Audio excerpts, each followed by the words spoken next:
హరహర మహాదేవ.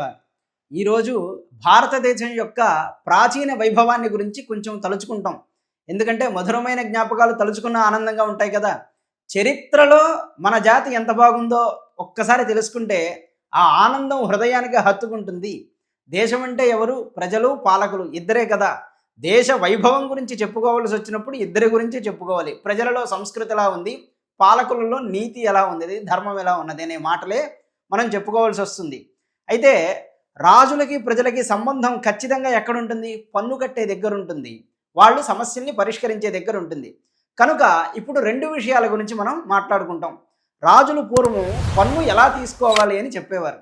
నిజానికి కొన్ని చోట్ల చెబుతాడు 50 రూపాయలకి 1 రూపాయి పన్ను అని చెప్తాడు. అంటే 1,00,000 రూపాయలకి 2,000 రూపాయలు పన్ను అంతే.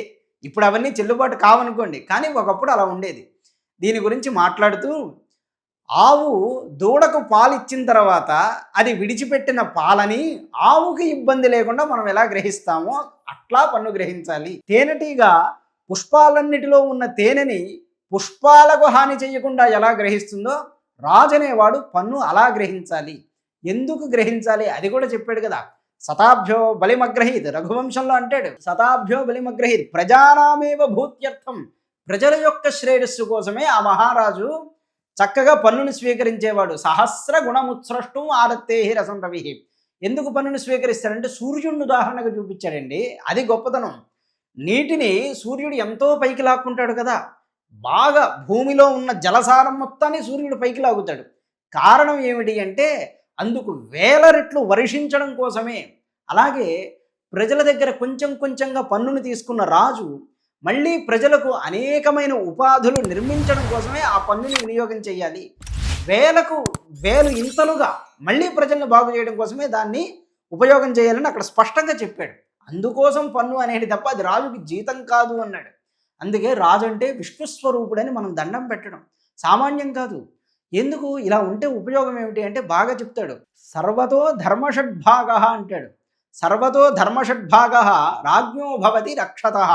సర్వతో ధర్మ షడ్భాగ అంటే చక్కగా ప్రజల్ని పరిపాలించే రాజుకి, అంటే ఈ పన్ను మొదలైన నియమాలు ఉంచుతూ శిక్షని అమలు చేస్తూ పక్షపాతం లేకుండా ఉండే రాజుకి ప్రజలు అనుష్ఠానం చేసే ధర్మంలో 6వ భాగం ఆయన వంతుగా వెళ్ళిపోతుంది. బ్రాహ్మణుడు కూర్చుని గాయత్రి జపం చేశాడు అనుకుందాం, అందులో 6వ భాగం ప్రత్యేకించి అడగక్కర్లేదు, రాజుకు వెళ్ళిపోతుంది.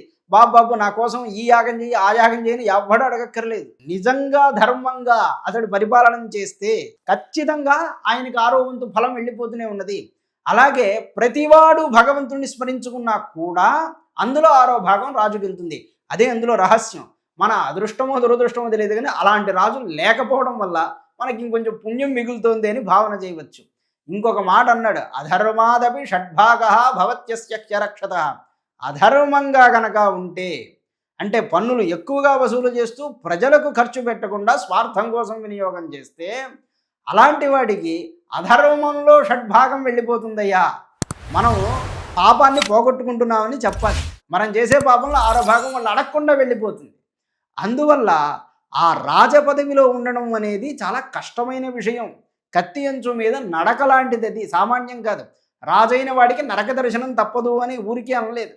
ఎక్కడైనా పొరపాటు జరిగితే దానిని సరిదిద్దుకోకపోతే దానికి గట్టి శిక్ష కూడా ఉంటుంది అని చెప్పారు. ప్రాచీనమైన కాలంలో ఈ మాటలు ఎంత గట్టిగా పాటించేవారో నేను చెప్పక్కర్లేదు. మీ అందరికి కూడా కాసింత చరిత్రలు తెలుసు కదా ఎలా ఉంటుంది ఏమిటి అనేది. నిజానికి ఈ మాటలు రాసి పెట్టుకోవద్దు. మన రాజ్యాంగం మొత్తం దీని మీద నడవాలి. అలా ఉంటే మధురమైనటువంటి ఆనందాన్ని సమాజంలో మనం చూడవచ్చు. పైగా ప్రజలు ఎలా ఉండాలి, ఇప్పుడు రాజు ఎలా ఉండాలో చెప్పాడు. ప్రజలు ఎలా ఉండాలి అంటే ఒకటే మాట చెప్పాడు, నాయన రాజా కాలస్య కారణం. బ్యాడ్ టైం అండి, గుడ్ టైం అండి అని అంటూ ఉంటాం కదా.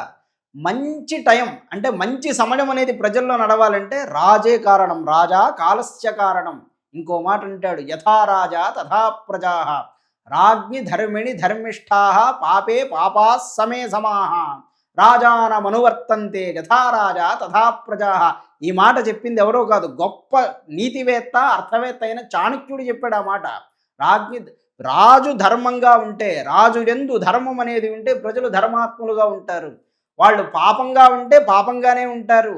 సములైతే సమానంగా ప్రజలు వర్తిస్తారు. రాజానమనువర్తంతే, రాజుని అనుసరించే ప్రజలుంటారు కనుక ప్రజల్లో ధర్మం ఉంది కనుక మేము ధర్మంగా ఉంటాం. అంటే ప్రజల్లో ధర్మం ఉంటే మేము ధర్మంగా ఉంటాం, ప్రజల్లో పాపం ఉన్నది కనుకనే మేము పాపాన్ని ప్రోత్సహిస్తున్నామని చెప్పకూడదు. గుడుంబాలు అలవాటు చేసి ఓట్లు గుర్తించుకున్న తర్వాత ప్రజల్ని అనకూడదు. ఎందుకంటే వీళ్ళకి అలవాటైంది కాబట్టి మేము ఇస్తున్నాం అనే మాట చెప్పకూడదు. రాజాన మనువర్తంతే, రాజుని అనుసరిస్తారు. యథా రాజా తథా ప్రజా, ఓటుకి నోటు. మనం ఈరోజు చూస్తూనే ఉన్నాం కదా. ఇదంతా ఎందువల్ల వస్తుందంటే రాజును అనుసరిస్తే రాజుని అనుసరించే వస్తుంది.